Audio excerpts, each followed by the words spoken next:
The Our Father is divided in the 6 section. Unang-una po doon, ang sinasambit doon, Ama namin, sambahin ang ngalan mo. We praise the name of our Father because of what? Because of His goodwill.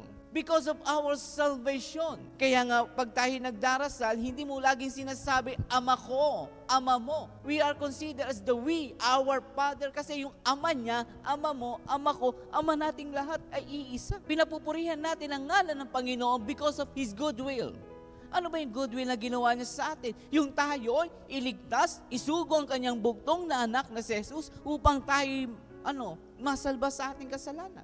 The second section of our Father, bigyan mo kami ng aming makakain sa araw-araw. Be asking for food, what we eat today. Kasi minsan, nagdarasal tayo, iba yung nasa kalooban ng intention ng iyong panalangin. Sabi nga, bago mo palang hilingin yan sa Diyos, bago mo pa lamang ipagdasal yan sa Diyos, God knows everything in us. Huwag ka nga lang manghihinawa sa pagdarasal.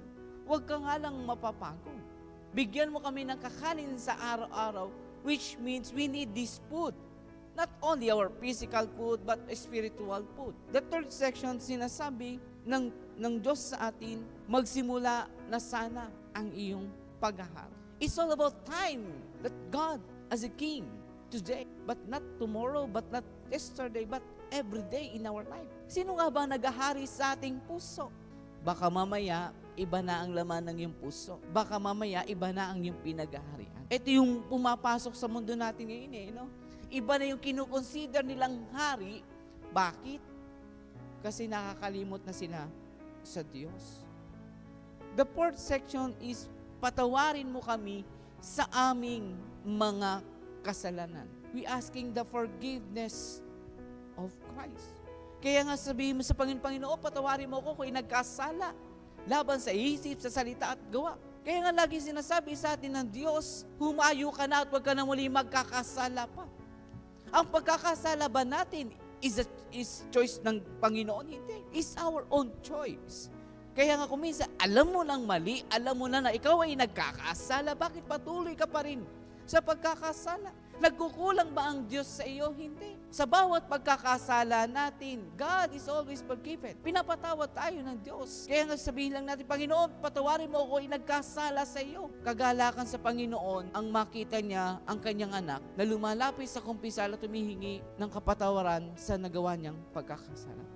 Tinuturuan tayo ng Panginoon, you must be humble yourself. Wala naman talagang perfecto sa mundo Ginagawa lang natin komplikado ang buhay natin upang hindi tayo mapalapit sa Kanya. Dahil ang puso natin, ginagawa nating bato. The fifth one, sabi, sapagkat pinatawad namin ang bawat nagkakasala sa amin. Kaya nga ito yung laging makita natin. Yung tandaan mo, ikaw din ay umaasa ng kapatawaran ng Diyos. Kaya nga sabi ko dati, mahirap ba magpatawad? There are two options.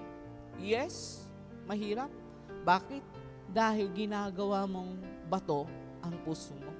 Hindi madaling magpatawad dahil lalo't kung alam mo sa sarili mo na ikaw din ay umaasa ng kapatawaran ng Diyos. The basic component of forgiveness is the two, yes and no. Dapat sana doon lang tayo sa no, na tayong lahat ay laging umaasa lang din sa kapatawaran ng Diyos.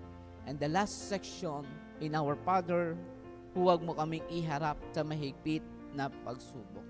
Ibig sabihin, any struggle, any hindrance in our life, tandaan mo, kapiling mo ang Diyos. The cross that you carried, binuhat na ni Kristo yan. Ang tanong, ang nais lang ng Diyos sa iyo, huwag mo susukuan. Labanan mo at dalhin mo ang krus ng pagsubok sa iyong buhay. Kaya nga mga dear friends, tumatanda kayo, unti-unti nating bigyan halaga ang panalangin tinuro sa atin ni Jesus. Ang panalangin tinuro sa atin ni Jesus is a general needs in our life. Kung titignan nyo naroroon na lahat. Ang papuri sa Diyos, ang paghingi natin ng ating pangangailangan at ang paghingi natin ng kapatawaran sa ating mga kasalanan. Kung kabisado natin ang mga pagkain na recipe sa mga kainan, sana kabisaduhin lalo natin ang recipe na pagkain para sa ating kaluluwa. Huwag mong hindi mamemorya ang maikling panalangin na tinuro ni Jesus, dahil ang panalangin Ama namin ay sagisag ng iisang pananampalataya